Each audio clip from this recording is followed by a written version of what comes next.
The morning felt ordinary, almost stubbornly peaceful. As Archduke Franz Ferdinand's car rolled slowly through the streets of Sarajevo, sunlight reflected off polished metal.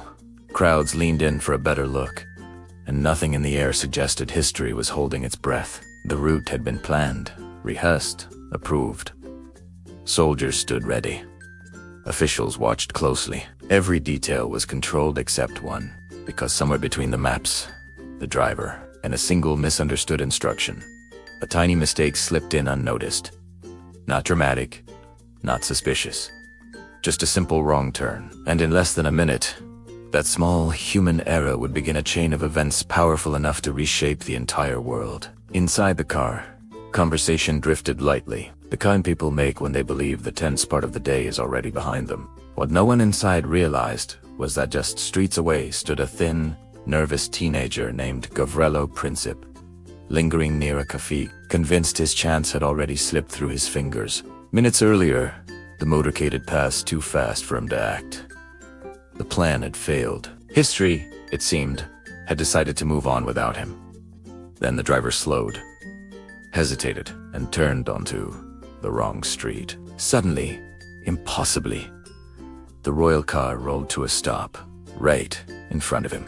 In that frozen instant, coincidence and consequence collided, and the spark that would ignite World War I was standing face to face with its trigger. Time seemed to hesitate as the car idled beside the curb near Latin Bridge. The driver frowned, realizing too late that this street wasn't on the route. A guard began to turn. Someone shouted instructions in confusion, and for a heartbeat, nothing moved. Then the young man stepped forward. No dramatic speech, no warning, just a sudden motion of his arm. 2 shots cracked through the air, sharp and unreal, echoing against the stone facades. Inside seconds, panic replaced ceremony. What had been a royal visit became a crisis spiraling beyond control, and as word raced back toward the court of Austria-Hungary, no one yet grasped that those echoes weren't fading, they were multiplying across continents. News of the shooting didn't arrive all at once, it spread like cracks in glass. At first, officials in Vienna received fragmented reports. An attack, confusion, injuries, then confirmation followed. Archduke Franz Ferdinand was dead. Within government chambers, the mood shifted from disbelief to calculation. Who was responsible? Why here? Why now?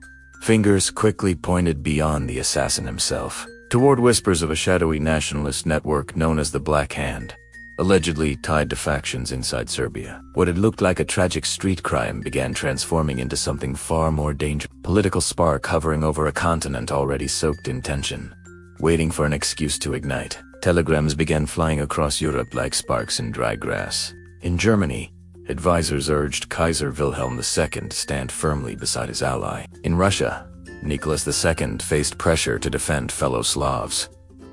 What started as a local tragedy was mutating into a continental standoff, each message sharpening the tone, each reply raising the stakes. No one wanted to look weak. No one wanted to be first to blink. And if you think this still sounds like a situation that could calm down, stay with me, because the next decision is where caution officially lost control and diplomacy quietly stepped aside for something far louder. Diplomats now leaned over maps instead of reports, tracing alliances like fault lines beneath the surface of Europe. In France, officials quietly reviewed military timetables. In the United Kingdom, ministers debated whether treaties meant obligation or escape. Behind closed doors, members of the Triple Entente exchanged tense messages, each word polished, measured, and loaded with implication. No one was declaring war, not yet. But armies were being checked, rail lines inspected, reserves counted. The language of peace still filled the air, while the machinery of conflict slowly woke beneath it.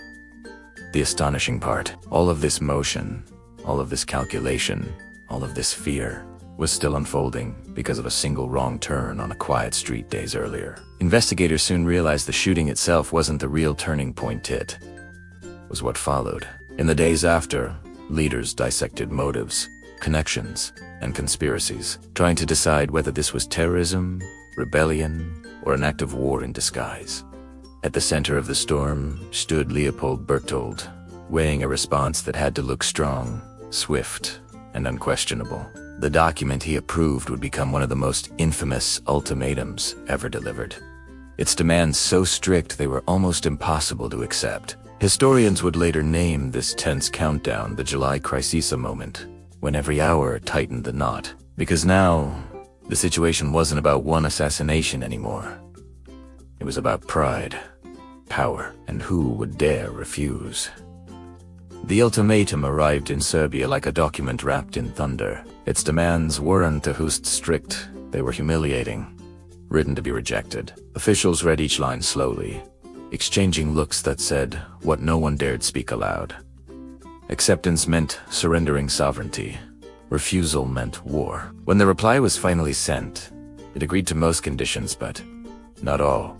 For Austria-Hungary, that was enough. Within hours, orders moved, artillery was prepared, and declarations were drafted. The astonishing truth historians point to now is chillingly simple. The continent didn't explode because diplomacy failed. It exploded because diplomacy was never truly given a chance. And just like that, the countdown to World War I stopped ticking and started marching. What happened next stunned even the men who set events in motion. Mobilizations triggered counter-mobilizations like dominoes falling faster than anyone could reach them. Germany declared war. Then another declaration answered it. And another. When troops crossed into Belgium, a neutral country, the final hesitation vanished. In United Kingdom, the decision was made.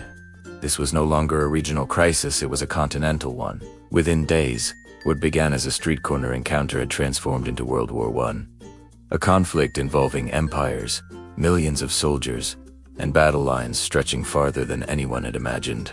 And the most unsettling part, the machine of war wasn't unstoppable by design. It was unstoppable because no one stopped it in time. Historians would spend decades retracing the chain of cause and effect, searching for the precise, instant history tipped from tension into catastrophe. They always returned to the same image. A stopped car, a startled driver, and Gavrilo Princip standing just a few steps away from Archduke Franz Ferdinand. Not a battlefield. Not a war room. A sidewalk? The scale of what followed still feels disproportionate to its origin because, within weeks, alliances ignited, armies marched ahead, and the world plunged into World War I, a conflict that would reshape borders, topple empires, and redefine modern history. And that's what makes this story linger. Long after it ends, not the gunshots, not the declarations, but the realization that one of humanity's most devastating wars can be traced back to something almost absurdly small. A wrong turn taken at exactly the wrong moment.